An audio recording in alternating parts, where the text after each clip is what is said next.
Hi, everyone. Welcome to the Tulsa World. I'm Ginnie Graham, and I'm here with Mayor Monroe Nichols. Hi, how are you doing? I'm doing good. Today, I turned 42.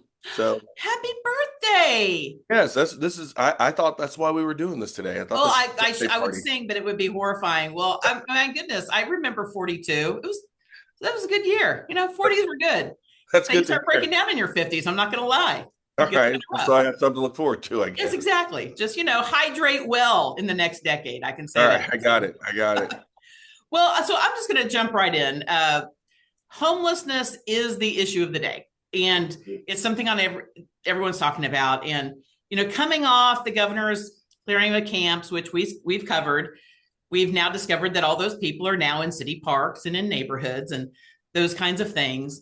Um, but one of the things that I've kind of seen through this whole experience, and I don't know if you have or not, but it seems like there are groups not talking to each other. So I'm hearing on the one hand these business people that are frustrated but they're saying things that the providers are doing. Like I'm hearing, why don't the providers why are they in the shelters and not in housing, or why aren't they collecting data Right. on how many people are in housing? And I'm like, well, they are. And on the other side, you've got the providers who are a little frustrated because they can't get access to these people of influence. It does seem like there's an opportunity here as mayor to Yeah. bring all these people together and say, okay, we're going to meet every 2 weeks and you're going to talk and we're going to share information so you guys know what each other is doing, because it doesn't seems like there's more in common than not, but something Sure. got crossways there.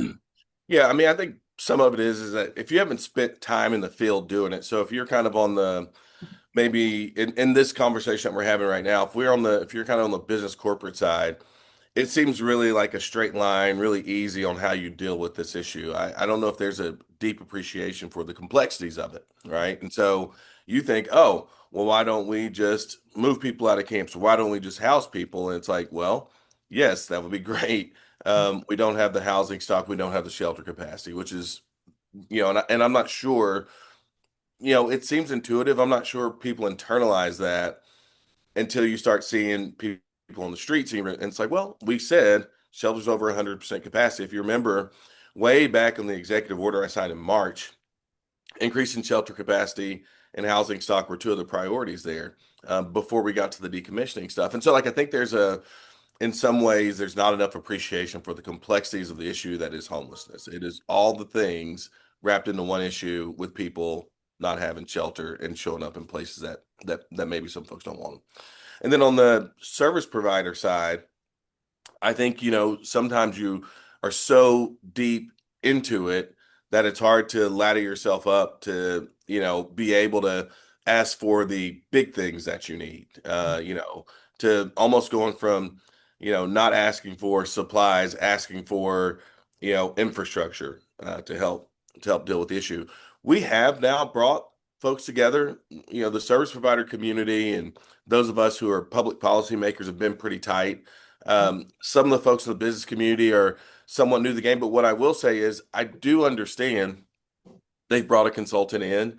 That consultant, who they, feel a lot of trust in because they've been successful other places, has fully briefed them on the complexities of it. And so now we do have a little more momentum where folks are starting to understand the things that you have to do and how much you have to invest in it. The issue has been homelessness has not been seen as a public policy challenge really up until maybe the last several years, maybe last year, and it really hadn't been a priority as is right now for the city until now. So we kind of thought this was a soup kitchen, donate clothes type of an issue. This is a healthcare issue. It's an economic development issue. It's a housing issue. It's a mental health and substance use issue. It's all those things wrapped into one. And I think people are finally starting to understand those complexities. Do you foresee bringing all these people together Sure. regularly to say we're going to meet every Absolutely. month, every 2 weeks? And it just seems like getting everyone speaking the same language was a real challenge here. Absolutely. And I think I would say, um, I think I'm comfortable saying that everybody is aligned on what it's going to take moving forward now. So service providers and folks in the business community, we're getting ready to launch a series of community conversations so that citizens can understand what that looks like. I actually think that alignment is happening. It started in very different places because of different perspectives, but I think we're there now. The question is now, how are you going to resource it for a long time? Because this is not a problem that's going to be here for a year or a problem that's only going to be here for 2 years. We talked about getting a functional zero by 2030. I think we can be ahead of schedule there, but the reality is it's not an overnight fix. But I think the alignment is finally there. How often we all meet, I'm not exactly sure. But as far as everybody in the same room together, because I think this is one of those situations where we all understand that we have some accountability in getting there. We all got different responsibilities, and we got to make sure people are, working to their highest capacity. And so how often we all sit around the table, we'll see. But the reality is, we now are finally, I believe, very much aligned on what has to be done moving forward. So for people who haven't been following this, can you sort of run down the things you've done in the 10 months? I mean, you've got the $6 million Safe Move Tulsa, which I think has a lot of possibility. That's the housing 300 people. What are some of the other things that you've launched as part of your homeless initiative that kind of getting to that goal that you have? Yeah, so I think one of the things to start has just been the fact that Emily Hall has a job as senior advisor for homelessness. Like that in and of itself has been a sign of our commitment to this issue because that job didn't exist before. So Emily be on this every single day of the week, every day out of the year. So we did that early on in my term. As you might remember, we had the extreme weather. So being able to rally around the house 1,400 people, really with about a 36-hour lead time. So the level of coordination that takes to get there was critically important. Then we get to the executive order that I laid out that really laid out our priorities as an administration, that being the increase of shelter capacity, but not focused on just shelter capacity only because shelters are not apartment complexes, and the goal should not be that somebody goes to a shelter and lives there forever, right? Making sure we have good shelter capacity and really strong operators within it, both on the low barrier shelter side and on the winter shelter side. And I'm happy to report, I think we're really close to getting the winter shelter done, which I think is really critically important because we talked about a commitment to have one up and running by November 1st. And so we're getting close to November 1st. I actually think we're getting really close to having that winter shelter open. I think it's a testament of like having that long-term focus because it honestly, what happens in these things is that you have plans to do it here, that doesn't work out. So it's also been, we've had some starts and stops. The low barrier shelter is another example of some starts and stops. Um, I hope we're getting close there too, but again, I think it's been about that commitment to increase that shelter capacity, and we're getting really close to at least one, and hopefully the other if we can work with our partners at the county to get it done. And then on the encampment decommissioning side, we've organized ourselves internally. I believe there's an article. If you guys have it, somebody else had it. Maybe it was Channel 2 when the governors and OHP kind of went in to clear people out of these highways. There was also a story about how our team works to decommission encampments, and we have a large scale encampment. I think started with 60 or 70. That's down to I think 20, but the folks who were out of that encampment are actually housed now. Okay. It was outreach workers, it was the police department, it was the fire department, it was mental health professionals that were going out and methodically getting an encampment down and getting people housed. Right? It's not as uh, it's not as sexy maybe as going in, with guns a-blazing and shooting people's dogs and all that kind of stuff, but it does get to the goal, which is to get people housed, to get people to a better life and a better situation. And then, we're getting ready to have a big conversation with Tulsans about what all this work means, what it's going to take to get there. We're getting ready to start the spend down the IoT dollars to increase our affordable housing stock. You mentioned Safe Move Tulsa, which will house 300 people and families over the course of the next 9 to 12 months. I think what we are getting ready to see is the results of a lot of hard work for a long time that's going to start to pay off in outcomes for people. So, safe move, obviously, but also now we're figuring out how do we resource it. We have a really solid plan, but it's going to take resources to get there. And that's the conversation that we're having now. So that brings up the next point. One of my biggest frustrations, having covered this issue for a while, Hmm. we have always depended on donors, Yeah. philanthropists. Yeah. This is in Tulsans have enjoyed philanthropists for a long time, but homelessness has never been anything the city has invested in. And I've believed strongly that the cities should invest in city problems. And this has been shown in places where homelessness has been addressed. Cities have invested their tax money to do it. So I Right. saw that Kevin Canfield wrote a little bit about a sales tax, kind of looking at the appetite for that among Tulsans. And that's always a hard sell. But at the same time, there has to be some mechanism by which the city can put toward this. So whether it's a sales tax and what that would look like, what are some things on the table as far as resourcing this and actually getting it paid for, not a one-time donation, but sustainable efforts? Yeah, and that's a challenge. Even on the safe move side, that's opioid and ARPA dollars, right? That's still not our resources into that, which is great. It's great use of those resources, but that means that there's not a budget line item for that moving forward, which is which is a challenge. I'm of the mind to think that we have to start being honest with voters. I think people, and this is not a criticism of anybody who's preceded me or anybody who's served in office anyway, anywhere. Oftentimes we try to convince people that you can do all these things and we don't have to invest a penny. Like they're just gonna get better because we just, hope and pray they get better. The reality is we are going to have to find ways to invest in this. Every city that's been successful has really had a mix of their local resources. Oftentimes, a state is kicked in.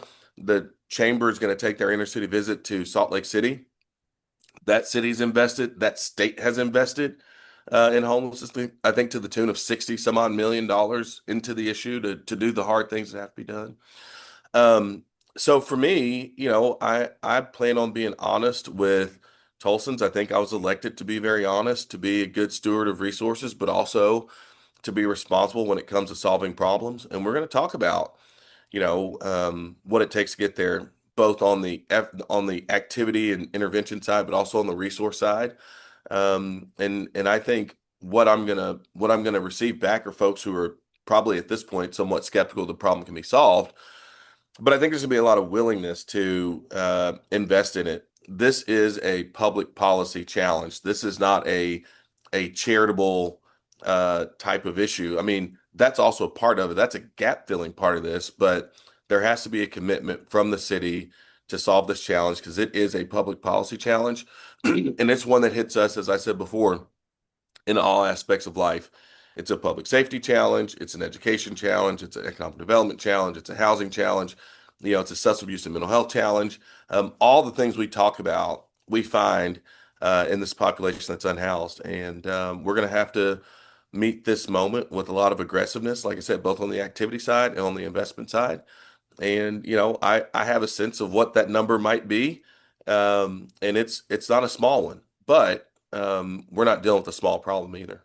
So what do you say to people? Because I brought this up, and the first thing I hear is, well, people aren't just using the money efficiently enough. That we have enough housing, we have enough money, it's just not being used right. Which you can Yeah. hear for all kinds of different problems. So what's your response to people who believe that way?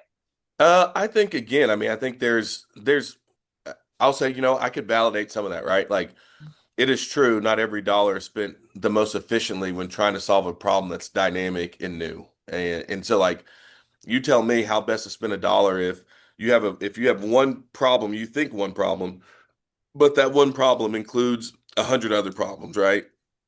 And so what is true is we actually don't have a strong system when it comes to homelessness. Like, we have a healthcare system, and so we can argue our health outcomes where they should be or not, but there's a system by where we can filter that stuff through, where we can actually, be able to understand how efficiently we're spending dollars because we know, generally speaking, how that system's supposed to work. We have an education system, and we could argue if it is where we want it to be, but there is a system that exists for it, and that's true for so many others. Homelessness, there's no system that exists for that. We're building a lot of that. And so you're building infrastructure and a system while you're also taking care of people. That means it's going to be a little more expensive because you're doing both at the same time. And so like there probably are some things that we could do better. But every city across the country is on that same journey, and we're learning from everybody every single day. And so we have an outside consultant that's done this other places that is advising us now on what are the best intervention strategies. How do you best invest these things? And so, honestly, there's still a ton of innovation as it relates to how do you meet the need around homelessness. Tulsa's the great beneficiary of folks who have done it well.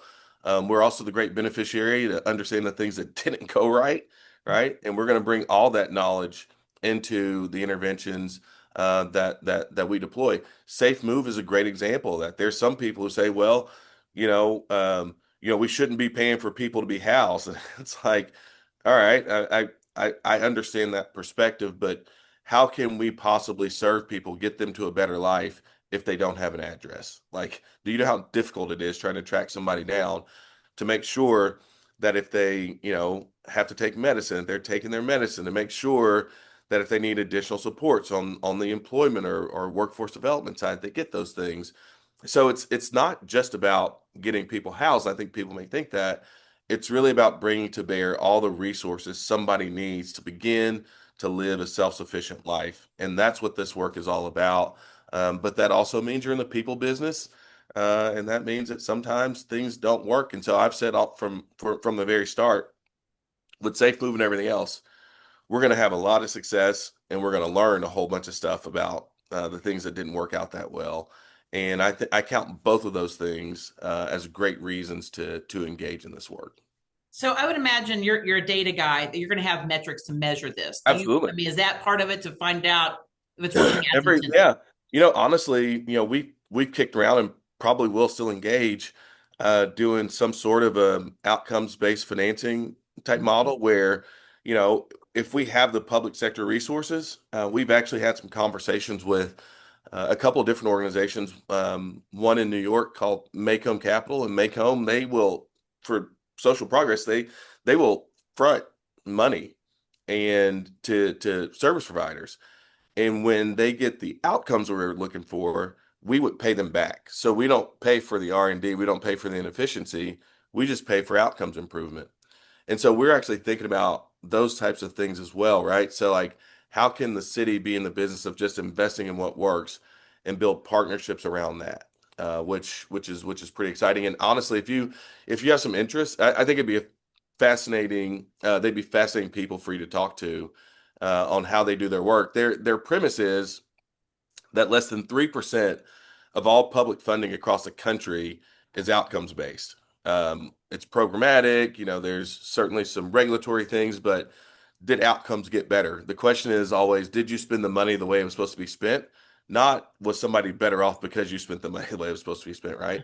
And so Make Home is in the business of, kind of flipping that paradigm and saying, let's start with clear outcomes. Let's invest up front. And however service providers have to get it done, this is the budget in which you have to get it done. And when you get it right, or if you get it right, the public sector pays for it because this is a public need, right? So for the things that don't work, they take a loss on it. So they're basically investing in almost like a venture capital idea for social progress. And it's a model that we've looked at and thought about. And if we have the resources, we can actually fully engage in. It is interesting. So I have one question on the shelter, because there have been, it sounds like you and the county back on. We'll see how that goes. The county should be doing more, I think, to solve homelessness, but that's a whole other thing. You sound like somebody's best friend when they go try to, get back in that failed relationship again. Like, okay, however that works. Okay, we'll see how that goes. I'm not going to say anything bad. But there is a question I have on the idea of the shelter, and you brought it up earlier. Even when I talked to the day center, because I'd asked, I was in the room when he was asked, why don't you expand? Why don't you build another shelter? He said, no, we don't need more shelters. We need to look at permanent housing. We need to invest in housing and the casework to keep a person in housing. So even by the day center's mission, it shouldn't be about shelter. So when you talk about a low barrier shelter, can you explain a little bit about why we need a low barrier shelter, in what is that providing that the existing providers can't provide? Yeah. So like I said before, the goal is not to build shelters on every street corner as as a solution. Shelters you can think about them like emergency rooms in this case. And so Right now, what we have is a bottleneck in the emergency room, and so nobody's getting out of the emergency room. And so imagine if St. John, St. Francis, and Hillcrest, nobody, went past the emergency room to either go home or in this case be housed or to, get what they need there and move along. A low barrier shelter. So people should think about this a little bit differently and think about, well, what is the purpose of the shelter capacity that we have? So when we hear winter weather shelter, we know that is emergency space when it gets cold, and so we know we got a spot for anybody who's still outside unhoused, or in some cases, people who are housed who can't heat their homes, which is something that we found this last winter. It wasn't just there were some people who left their homes to come to warming stations, for Mhm. example. The low barrier shelter is really what it sounds like. No matter how you come in, this is a place where you can come. And so whether it's us encountering somebody who might be, causing some sort of a issue somewhere, there's a place to take them to make sure they can get what they need, or somebody who's, ready to seek a service, that there's the opportunity to go to this place and they're not worried about if you got a dog with you, or there's nothing that keeps you from going there, right? And then there's this rapid work around getting you what you need. And so I would think about it more so less about like the additional capacity, like all these shelters do the same thing, but the Salvation Army has a very specific purpose in how they do their work. John 3:16 is very specific in how they do their work. The day center has a way in which they run their programming. A low barrier shelter is different from those other three, and a winter weather shelter is different from those other four, right? And so it's really not only do we have the beds, but do we have the shelters that are focused on a subset of the population that we need to have a place for? And that's why the low barrier shelter is critical. That's why the winter weather shelter is critical. But that's also the reason why the day center is like, we don't want to expand our shelter, because our goal is not that we have people sleeping here, as I said before, that we build an apartment complex. Our goal is that we do a much better job of cycling people through here to get them what they need to get them onto a self-sustaining life. And I think that's where I think the business owners who have this concern and the providers can find like they agree on that. And 100%. yeah, and There's so way more agreement than people realize. It's just you're coming at it from different ways. it was frustrating to see that play out Yeah. because I thought if we can just get everyone in the room. But I am gonna, as we end this, kind of take this somewhat in a different direction. Oh, that sounds like But fun. but no, it's still like the experience of seeing how this whole thing went down. Yeah. We all, like as a community, we agree homelessness is a problem. Typically, and we would rally around the problem, and people agree. And even with this, there was a political wedge that was thrown in that didn't need to be. I mean, it came from the governor, I believe. Um, but it brought up kind of to me the bigger point, and this comes from I've been thinking about this a lot lately. Senator James Langford came in yesterday to talk to Ed Board, and he spent a lot of time talking about this cultural temperature that we have. I don't know if it's so much that we're at an inflection point, but it does seem like we're at a point where a lot of people have high emotion, fear, anger, anxiety, and I think people are just uncertain. And I know that the senator was talking a little bit about it's really hard because the people that are doing the work to try to bring that down and bring it together, that's not really, that doesn't get the headlines. That doesn't get you on national television. But so I'm kind of throwing it to you, like as mayor, and you're probably sensing all this. What what do we do about this feeling that I think a lot of Tulsans have, and are frustrated and are scared, or they're tuning out and not sure what to do with all this. Yeah. Honestly, I think there was something about when we did the events, taking all of our city departments into neighborhoods across town, that helped with that, right? Right. Some sense of, as we go through all the challenges we go through, there's not a gap between, you and city government. I mean, you know what I mean? Like, so who the people are, we're willing to engage. I think this next round of community conversations we're going to do, they're going to be really issue specific, is also going to help, because it is an opportunity. Because just like we talk about this divide between maybe some folks in the business community who think things should be done this way, and folks who are service providers who are kind of in it every day, who understand, the complexities and what we've tried and what hadn't worked, and how you find your way to each other when you have, kind of oftentimes like something that is kind of volatile and something blows up and it's like, okay, how do we put the pieces back together? And you kind of lean into each other when that happens. It's frustrating sometimes. It takes an event like that, like something bad is what brings us together, but you have to work through that. The community conversations that we're going to have over the next couple weeks, I think, is the way that you bridge those divides, that you can have a real direct conversation about an issue like homelessness or public safety or whatever the case may be. People are going to have very passionate views on it that might be opposing views, but we do that together as best we can. And we're just talking about the issue, not about how you might feel emotionally, but you can bring that into the conversation. But we walk away having a new understanding of not only each other's perspectives, but just what it actually takes to get something done. And I think for me, this has been part of my learning journey, um, as a professional, whether it be in the legislature or now as mayor, but also as a parent, right? Right. There are some things that I'm constantly, asking, why can't we just do it this way? Or in the course of my child, why won't you just do it this way, right? And so you learn over time, things just don't happen according to our own schedules and our own understanding. But the pursuit and understanding, how do we get there? The focus on the long-term dedication to get there, how long it takes to get there, and doing it together, I think is the best way. There are so many things that are outside of our control as Tulsans. Um, Interest rates are outside of our control. Questions of war and peace are outside of our control.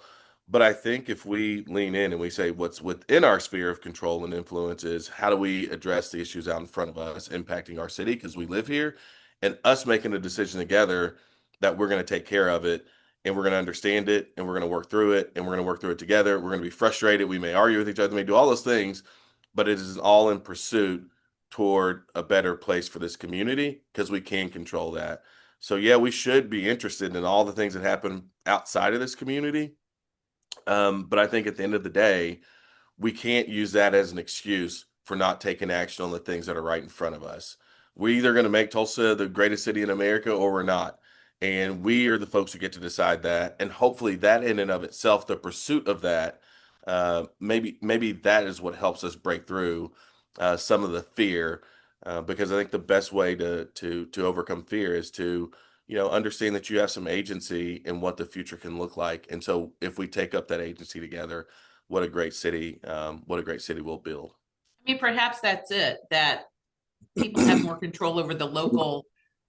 local than we do because it is like I tell my kids, it didn't always used to be this way. Yeah, We used that's to right. have a lot more engagement. And so perhaps you're right. Maybe getting people, if they see that they can have an impact on something in their neighborhood, maybe that makes the difference. So I appreciate it because, like I say, it's one of those.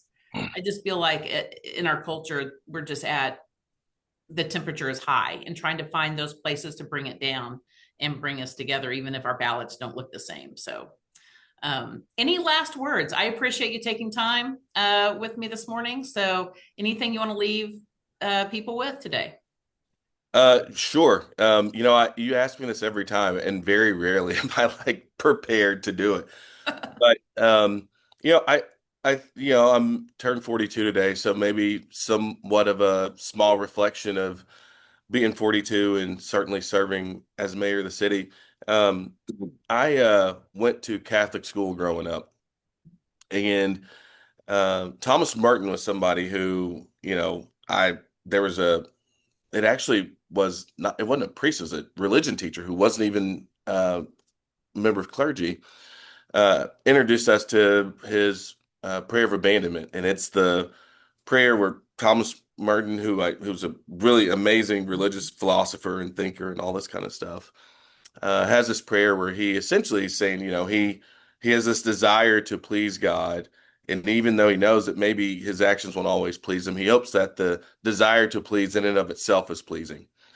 And so I would say that to people in the city. I wake up every day with a desire to serve and serve well and to improve our city. And there are mistakes that I will make, I have made, but I do hope that that desire that I have, the desire that the people in the mayor's office, the desire that all 4,000 of our employees have, I hope the desire to make the city great and to serve well is in and of itself pleasing to the people in which we serve, whether they voted for me or not, whether they agree with everything we do or not. I hope they understand and know that we have a desire to serve and serve well, no matter who you are.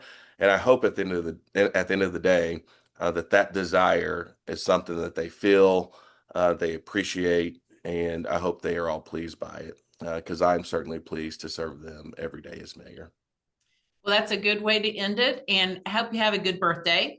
All Hope there's right. cake involved and all kinds of good things. So until next time, thank you. See you, Jenny.